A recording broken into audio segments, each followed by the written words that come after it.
Hi everyone, welcome to Teach. Today, I'll introduce you to HTML elements. What is HTML basic structure? Every HTML page starts with a boilerplate structure. Doctype HTML defines the document as HTML5.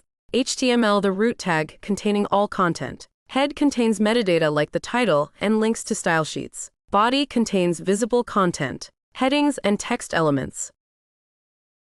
H1 tag to H6 tag define headings from largest to smallest. P tag defines paragraphs. BR tag inserts a line break. Our tag adds a horizontal line. Links and images. Use a tag with the href attribute to create links. Use img tag with src and alt.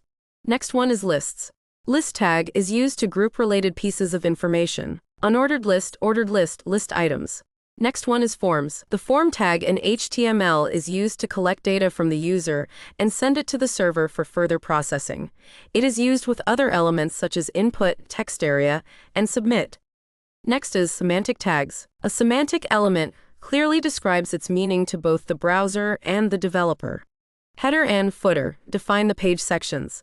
Article tag wraps individual articles or content pieces. Section tag is used to groups related content. Multimedia comes in many different formats. It can be almost anything you can hear or see, like images, music, sound, videos, records, films, animations, and more.